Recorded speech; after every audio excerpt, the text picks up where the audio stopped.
तो question number 5 में दिया कि in an A P a term is 1/q। देखो इसका पी ए टर्म क्या दिया है, 1/q दिया है ना, 1/q, और बोला है इसका क्यू ए टर्म है 1/p।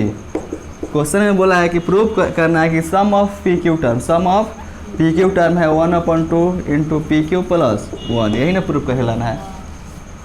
तो देखो इसका फर्स्ट टर्म और कॉमन डिफरेंस नहीं मालूम था, तो उसको लेट कर लिया। Let first term of A P equal to A and common difference equal to D, यहाँ पे एन कर देते हैं। Let first term of an A P equal to A and common difference D. देखो question में बोला है कि इसका जो पी ए टर्म है 1/q, यही ना। तो देखो फर्स्ट टर्म जैसे ए है ना, तो अगर इसी ए पी का अगर तुमको 10 टर्म लिखना हो तो क्या लिखेंगे, A10 लिखेंगे ना, 20 टर्म तो A20, और तुमको पी ए टर्म लिखना है तो क्या होगा, ए पी होगा ना। और इसका पी ए टर्म ही ना 1/q है, तो ए पी के पास क्या जाएगा, 1/q। ये इसका पी ए टर्म हो गया 1/q, तो पी ए टर्म 1/q, तो यहाँ पे ए और ये p equal to 1/q। Number of term निकालने के लिए फार्मूला होता है n equal to A plus N minus 1 into D, यही ना होता है। तो देखो a है तो a, प्लस है प्लस n क्या होता है, नंबर ऑफ टर्म, और इसका पी ए टर्म n के पास क्या दिया है, p दिया है ना, तो n का वैल्यू p पुट कर दिया, -1 है 1, कॉमन डिफरेंस d ही है, और इक्वल टू 1/q, तो 1/q इसको इक्वेशन फर्स्ट। कोई दिक्कत। फिर क्वेश्चन में बोला है कि इसका क्यूएट टर्म कितना है, 1/p।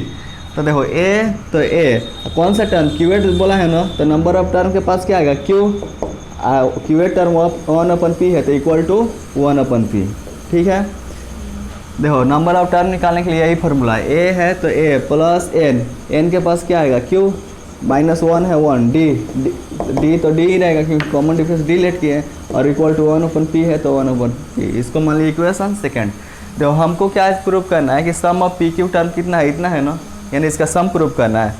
तो देखो सम प्रूव करने के लिए हम लोग नंबर ऑफ टर्म चाहिए, मतलब तुमको a का वैल्यू, ये d का वैल्यू, सबका वैल्यू मालूम होना चाहिए ना। तो उसके वैल्यू निकालने के लिए हम लोग क्या करेंगे, इक्वेशन सेकेंड में से इक्वेशन फर्स्ट को सब्ट्रैक्ट करेंगे तो a कट जाएगा, तो ये d का वैल्यू आ जाएगा ना। तो देखो लिखेंगे subtracting equation second from equation first. देखो इक्वेशन सेकेंड को हम लोग सब्ट्रैक्ट कर रहे हैं इक्वेशन फर्स्ट से, तो जिससे सब्ट्रैक्ट कर रहे हैं उसको पहले लिख देंगे, a plus p minus 1 into D equal to 1/q, और इसमें से इक्वेशन सेकेंड को सब्ट्रैक्ट करेंगे, a plus q minus 1 into D equal to 1/p। जब सब्ट्रैक्ट करते हैं तो सिंबल चेंज होता है ना, तो प्लस में तो माइनस माइनस, और ये माइनस, प्लस है माइनस से कट गया। यहाँ पे क्या बच गया, p माइनस 1 इंटू डी, यहाँ पे माइनस है तो माइनस, क्योंकि ये प्लस अब नहीं लिया जाएगा, सिंबल नया वाला सिंबल लेंगे, q minus 1 into D equal to 1/q है तो 1/q, और -1/p है तो -1/p। क्या यहाँ तक कोई दिक्कत है। d मल्टीप्लाई में d से मल्टीप्लाई कर देते हैं, p में d से मल्टीप्लाई कर देते हैं, pd, d से -1 में माइनस d। देखो अब यहाँ पे माइनस है ना, तो माइनस जाएगा तो ब्रैकेट के अंदर तो सिंबल चेंज करेगा। ये देखो माइनस प्लस क्या हो जाएगा, माइनस, और d से q में मल्टीप्लाई कर देंगे तो क्या होगा, dq होगा ना, माइनस माइनस प्लस, और d से 1 में मल्टीप्लाई होगा तो d, इसका एलसीएम निकालेंगे, p है q है, एलसीएम क्या आएगा, pq आएगा। तो देखो ये q से q कट गया तो क्या बच गया, p, माइनस है माइनस, p से p कट गया तो क्या बच गया, q। ठीक है।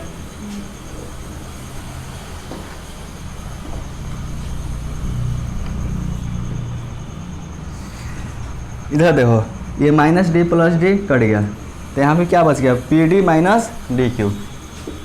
तो P D minus D Q equal to, इधर है p minus Q upon P Q, p minus Q upon P Q. देखो तो इन दोनों में क्या चीज़ कॉमन है, d कॉमन है ना, तो d कॉमन ले लेते हैं। यहाँ से d निकल गया तो p, माइनस से माइनस यहाँ से d निकल गया तो q equal to p minus Q upon P Q. ये p माइनस क्यू इधर मल्टीप्लाई में है ना, तो इधर आया तो डिवाइड में, तो इसके बेस में आएगा ना, तो ये p माइनस क्यू नहीं कट जाएगा, तो d इक्वल टू क्या आ गया, 1/p/q। d का वैल्यू इक्वेशन फर्स्ट या इक्वेशन सेकेंड किसी में भी पुट करेंगे तो a का वैल्यू आ जाएगा ना, किस में पुट करते हैं, फर्स्ट में ही पुट करते हैं। देखो value of d put in equation first, equation first देखो a plus p minus 1, A plus P minus one into D equal to 1/q है तो 1/q। तो A plus P minus one into D, D का value क्या है 1/pq equal to 1/q है तो 1/q। ए है ए, 1/pq से इसमें मल्टीप्लाई करेंगे। देखो प्लस है तो प्लस, 1 से p में मल्टीप्लाई रहेगा, होगा p ही होगा। और बेस में साथ में क्या आएगा pq, देखो माइनस है माइनस, 1/pq से इसमें मल्टीप्लाई करेंगे तो 1 और साथ में बेस में pq है तो pq इक्वल टू 1/q। क्या यहाँ तो कोई दिक्कत है? देखो अब यहाँ पे क्या करते हैं, इसका एलसीएम निकाल लेते हैं। ठीक है, देखो इसके बेस में 1 है, इसके बेस में pq, इसके बेस में pq। ठीक है, यह सबको राइट साइड भेज देते हैं क्योंकि ए का वैल्यू चाहिए ना। देखो 1/q, ये माइनस pq इधर गया तो प्लस pq। ठीक है ना, प्लस pq प्लस p/pq इधर आएगा तो माइनस p/pq। देखो तो a है तो a, देखो इसके बेस में pq और इसके बेस में q, तो इसका एलसीएम क्या होगा pq होगा। कोई दिक्कत? देखो q से q कट गया तो क्या बच गया p से 1 में मल्टीप्लाई करेंगे p, प्लस है प्लस, pq से pq कट गया 1, माइनस है माइनस, pq से pq कट गया, क्या बच गया p, minus p plus p cut गया। a इक्वल टू ऊपर 1 और इसके बेस में pq। a का वैल्यू कितना आ गया 1/pq। d का वैल्यू कितना आया है, d का वैल्यू किधर है 1/pq। ठीक है, हम लोग क्या प्रूव करना है, इसका सम ऑफ pq टर्म ना। तो देखो सम ऑफ pq टर्म प्रूव करना है कि ये कितना है जी 1/2 इंटू pq प्लस 1, यही ना। तो देखो सम ऑफ pq टर्म, सम को क्या चीज़ से इंडिकेट करते हैं, एस से, और pq टर्म ना तो एस एन होता है। नंबर ऑफ टर्म यहाँ पे क्या आएगा pq आएगा ना। देखो पहले सम का फॉर्मूला क्या होता है, S N equal to n/2 2a plus n minus 1 into D, यही ना होता है। तो नंबर ऑफ टर्म pq आ गया।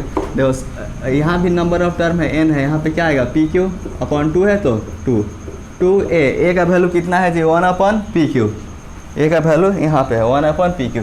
तो a के पास 1/pq प्लस है प्लस n का वैल्यू है कुछ,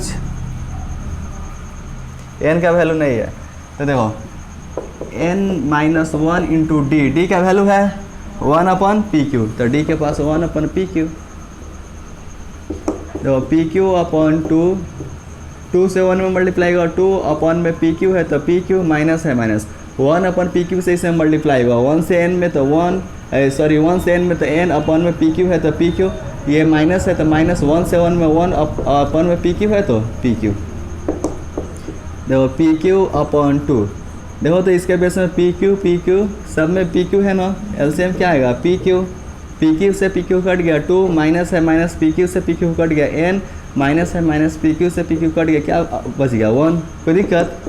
देखो pq/2, देखो तो ये +2 है और ये -1 है, 2 में से 1 सब्ट्रैक्ट करेंगे क्या बचेगा 1, +1 बचेगा। और माइनस क्या चीज़ है जी, एक बात बताओ, क्वेश्चन में क्या बोला है कि सम ऑफ pq टर्म ना है ना, सम ऑफ pq टर्म प्रूव करना है। तो नंबर ऑफ टर्म के पास क्या आ रहा है pq आ रहा है ना, यहाँ n के पास pq आ गया, यहाँ भी n के पास pq, तो यहाँ n है तो यहाँ पर भी pq ही होगा ना, यहाँ पर भी क्या होगा pq,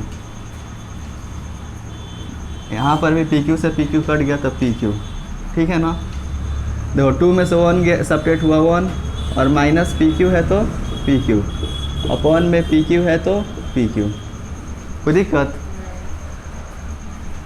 और देखो यहाँ पर क्या था प्लस था तो ये प्लस ही रहेगा ना, कहाँ गलत हुआ। देखो तो ये 2 इंटू 1/pq, तो 2 से 1 में मल्टीप्लाई हुआ 2 में pq है pq, प्लस है तो प्लस, pq में 1/pq से मल्टीप्लाई हुआ तो pq/pq, और मन करेगा तो pq से pq यहाँ कट भी कर सकते हैं, कट कर सकते हैं ना जी। तो यहाँ पे क्या बच जाएगा pq/2 और यहाँ पे 2/pq प्लस 1 माइनस 1/pq, तो pq/2। देखो तो बेस में pq 1 pq, एलसीएम क्या आएगा pq से pq कट गया 2, प्लस है प्लस, इसके बेस में 1 है तो pq से डायरेक्ट 1 में मल्टीप्लाई होगा, pq माइनस है माइनस, pq से pq कट गया, क्या बच गया 1। ठीक है ना। ये देखो पी क्यू अपॉन 2, ये देखो तो +2 है -1 है, सेपरेट होगा क्या आएगा +1 अपन में पी क्यू है तो पी क्यू, अपन में पी क्यू तो पी क्यू, कोई दिक्कत। तो बेस में पी क्यू है तो ये पी क्यू लिख दिया। चलो ऐसे ही रहने दे ब्रैकेट में, पी क्यू से पी क्यू कट जाएगा ना क्योंकि ये मल्टीप्लाई में है, तो इसको लिख सकते हैं 1/2, ऊपर क्या बच गया 1, बेस में 2, और यहाँ ब्रैकेट में लिख सकते हैं इसको 1/1 प्लस पी क्यू। प्रूफ क्या करना था, प्रूफ हम लोगों को करना है देयरफॉर इसका सम ऑफ जो पी क्यू टर्म प्रूफ करना था, सम ऑफ पी क्यू टर्म में दिया है प्रूफ करने के लिए 1/2 पी क्यू को पहले लिख सकते हैं ना पी क्यू, और ये +1 को बाद में लिख सकते हैं, यही प्रूफ करके लाना था सम ऑफ पी क्यू टर्म। आ गया सम ऑफ पी क्यू टर्म, इतना हो गया प्रूफ, कोई दिक्कत।